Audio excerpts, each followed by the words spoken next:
Bonjour tout le monde, Don de l'école MX Pro. Aujourd'hui, une vidéo sur l'ajustement du guidon et de vos leviers, chose qui est vraiment importante mais qui est souvent très négligée. Alors rapidement, premièrement, je commence avec le guidon, donc j'ai desserré les boulons. Et le guidon, souvent, ce qui va arriver, c'est que soit qu'il est trop bas, soit qu'il est trop haut. S'il est trop bas, forcément, ça ne nous permet pas d'avoir les coudes très élevés. Alors, si je relève mon guidon, automatiquement, mes coudes vont être plus hauts, donc j'ai une meilleure position pour conduire. Je suis plus d'attaque pour conduire la moto. Par contre, si je fais de longues randonnées, je m'adresse à ceux qui font du double usage ou de longues randonnées en enduro. Le guidon qui va être trop haut, ce n'est pas nécessairement confortable. Donc, peut-être se trouver un juste milieu, être en bonne position d'attaque, mais aussi un peu de confort. Ensuite, une fois qu'on a trouvé une bonne position, évidemment, on resserre tout ça et là, on fait les leviers. Levier d'embrayage et levier de frein. Je commence par le levier d'embrayage. Rapidement, ce que je remarque souvent au levier, c'est qu'il est beaucoup trop loin sur le guidon. C'est-à-dire que si je le ferme complètement, il est presque égal ou dépasse parfois même le guidon. Ce qui arrive, si jamais il y a une chute ou quoi que ce soit, vous risquez de briser, de casser le levier d'embrayage. Souvent, c'est juste la petite boule qui part, mais quand même, on peut éviter ça si uniquement, tout ce qu'on a à faire, je vous le montre rapidement, on ramène le levier vers l'intérieur, on le referme, là on tombe à peu près au tiers de la poignée de rubber, donc on a une meilleure position comme ça. Autre chose, étant donné que c'est un levier, il y a le principe de levier physique qui s'applique, donc plus on le prend loin avec nos doigts, meilleure est la force, que si on est trop vers l'intérieur, on n'a pas la même force, la même tension. Souvent j'ai besoin de prendre plus qu'un doigt, donc des fois toute la main. Donc c'est vraiment important de bien ajuster votre levier de cloche.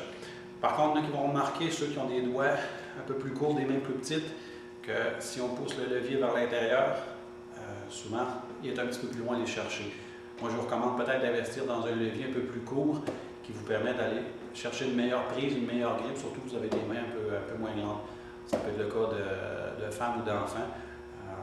20-25$ un levier. C'est plus court, c'est plus accessible. Des fois, c'est uniquement la forme des deux doigts, très confortable et ça vaut vraiment la peine. L'autre chose concernant l'embrayage, le levier, c'est sa hauteur. Forcément, si j'ai ajusté le guidon et que mes coudes sont plus hauts, je pointe vers le bas, donc peut-être baisser l'angle de mon levier. Parfois, c'est trop élevé ou trop bas, donc ce que j'ai à faire, c'est de trouver un ajustement qui est à mon goût. Dernier point concernant le levier d'embrayage, c'est le câble d'embrayage. Un autre gros point important, c'est-à-dire son ajustement, sa tension. Souvent, ce que je remarque, c'est qu'il n'y a pas assez de tension. Il faut complètement fermer la cloche, la coter carrément sur le guidon pour qu'on puisse avoir un effet, c'est-à-dire tomber au neutre. Mais ça ne devrait pas être le cas. Si on a une bonne tension, si c'est vraiment bien ajusté, avec souvent la petite roulette qui est là, recouverte de caoutchouc ou en aluminium, on aurait simplement besoin de deux doigts, à peine frôler les jointures qui referment le guidon pour activer la cloche. On n'a pas nécessairement besoin, et ça ne devrait pas être le cas, d'avoir à fermer complètement le levier sur le guidon pour actionner la cloche. Donc c'est vraiment important de l'ajuster. Pour ça, faites tourner la moto environ 5 minutes, suffisamment longtemps pour qu'elle soit chaude. On l'embraye en première, on s'assoit et on vérifie où se trouve le point de friction. Et on s'assure justement de ne pas aller trop loin et que ça va monter au dernier moment. Donc c'est vraiment important de s'ajuster de cette façon-là aussi. Concernant le levier de frein avant, même chose, même principe. Donc le renvoyer un petit peu vers l'intérieur du guidon si c'est possible. Parfois il y a les câbles de la poignée à gaz qui vont nous nuire. Donc peut-être faire pivoter ça aussi pour s'ajuster, qu'on a une bonne position sur le levier de frein. C'est vraiment important. Par contre, lui, souvent, on a moins besoin de l'ajuster, contrairement au levier d'embrayage, parce qu'il est un petit peu plus court déjà d'emblée, et on a souvent besoin d'un seul doigt pour l'activer. Mais quand même, il faut vraiment l'ajuster, surtout son angle.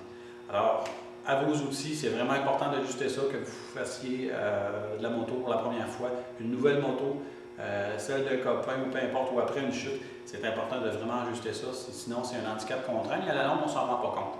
Alors, à vos outils, et on ajuste ça de la bonne façon. Merci, à une prochaine fois.